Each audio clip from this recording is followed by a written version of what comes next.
China ఇప్పుడు highest countries లో ఇది ఒకటి. అక్కడ వెహికల్స్ ఇంత అడ్వాన్స్ గా ఉన్నాయంటే వాటిని చూస్తే మీరు నిజంగా షాక్ అయిపోతారు. ఇలాంటి హైయెస్ట్ వెహికల్స్ చూపిస్తాను. వాటిని చూసిన తర్వాత చైనా 2050లో ఉందనుకుంటారు. చైనా ఇలాంటి కార్స్ తయారు చేసింది నేలపైనే కాదు, నీటిలో కూడా నడుస్తుంది. ఇదే కాదు, గాలిలో కూడా వెళ్తాయి. గాలిలో ఉన్న ట్రైన్స్ చాలా మంది చూసుంటారు, కానీ మీరు అందులో కూర్చున్నారా? ఇప్పుడు ఈ వీడియోలో చైనాలోని కొన్ని ఫ్యూచరిస్టిక్ వెహికల్స్ గురించి తెలుసుకుందాం. మీరు ఇప్పటి వరకు నేలపైన వెళ్లే ట్రైన్స్ చూస్తుంటారు, దానిలో వెళ్లి కూడా ఉంటారు. కానీ గాలిలో రివర్స్ లో వెళ్లే ట్రైన్స్ చూసారా? చాలా మంది దీని గురించి విని కూడా ఉండరు. చైనాలో ఇలాంటి ట్రైన్ ఉంది. ఇది చాలా సంవత్సరాల నుంచి వెళ్తుంది.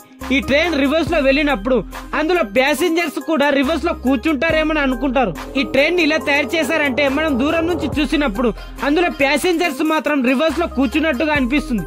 కానీ దాని లోపల వ్యూ మాత్రం ఇలా ఉంటుంది.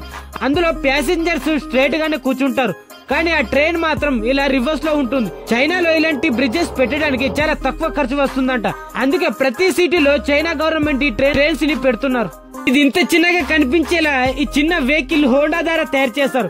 ఈ వెహికల్ పైన ఒక మనిషి మాత్రమే కూర్చొని అతనే దీనిపైన ఎక్కడికైనా వెళ్ళొచ్చు. ఈ వెహికల్స్ ని ప్రజల కోసం 2023లో లాంచ్ చేశారు. లాంచ్ చేసిన కొన్ని రోజులకు ఇవి చాలా ఎక్కువగా అమ్ముడుపోయాయి. దీనిని ఎక్కడికైనా మీరు ఈజీగా తీసుకువెళ్ళొచ్చు. దీని మాక్సిమం స్పీడ్ 24 km/h. దీనిని ఒక్కసారి ఛార్జింగ్ పెడితే 19 నుండి 25 కిలోమీటర్ల వరకు ఈజీగా వెళ్తుందంట. దీని డిజైన్ చూసి చాలా ఎక్కువ మంది అట్రాక్ట్ అవుతూ ఉంటారు. దీనిని ఈజీగా మీరు ఎక్కడికైనా తీసుకువెళ్ళొచ్చు. దీని వెయిట్ 18 kilograms వరకు ఉంది. దీనికి ఛార్జింగ్ పెడితే 3.5 గంటల్లోపే ఛార్జింగ్ ఫుల్ అయిపోతుందంట. ఈ వెహికల్ ని కంట్రోల్ చేయడం చాలా ఈజీ. ఈ బటన్ ఇలా ప్రెస్ చేయడం ద్వారా దానిలో స్పీడ్ తో పాటు ఛార్జింగ్ కూడా ఎంతుందో తెలుసుకోవచ్చు. దీని ప్రైస్ మార్కెట్ లో 85,000 ఉందంట. ఇది చైనాలో లాంచ్ అయిన ఫ్యూచరిస్టిక్ కార్స్ లో ఇది ఒకటి. ఈ కార్ వెంటనే మీరు చాలా ఇష్టపడుతూ ఉంటారు. ఈ కార్ చాలా లగ్జరీలో ఇది ఒకటి. అదే కాదు, ఈ కార్ చాలా అద్భుతంగా ఉంటుంది.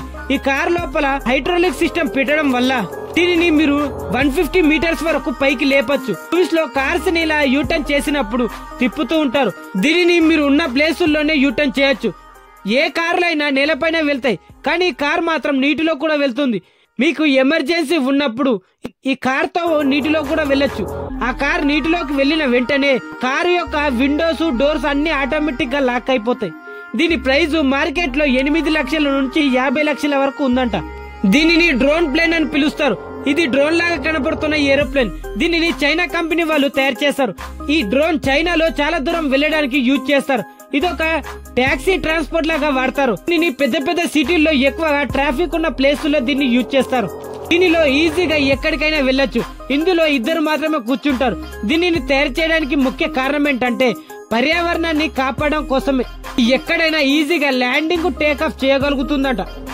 ఇప్పటి వరకు చాలా బైక్స్ లను చూసుంటారు, కానీ ఈ బైక్ మాత్రం తన ఓనర్ ని గుర్తుపడుతుంది. ఇలాంటి బైక్ ని ఇప్పటి వరకు ఎక్కడ కూడా తయారు చేయలేదు. ఇలాంటి బైక్ అంటే ఓనర్ ని ఈజీగా గుర్తుపడుతుంది, వాళ్ళ వెంటే వెళ్తుంది. ఈ బైక్ లో సెల్ఫ్ బ్యాలెన్స్ సిస్టమ్ ని ఉంచడం వల్ల అది కింద పడకుండా ఉంటుంది. ఈ బైక్ కి మీరు ఎలాంటి ఇంట్రక్షన్స్ ఇస్తే అది అలా వెళ్తుంది. మీరు పిలిచిన వెంటనే మీ దగ్గరికి వచ్చేస్తుంది. దీనిని దూరం వెళ్ళమంటే ఈ బైక్ దూరం వెళ్ళిపోతుంది. ఈ బైక్ దగ్గర నుంచి ఎవరు వెళ్ళినా వాళ్ళని గుర్తుపడుతుంది. ఇందులో కెమెరాలు కూడా ఉన్నాయి.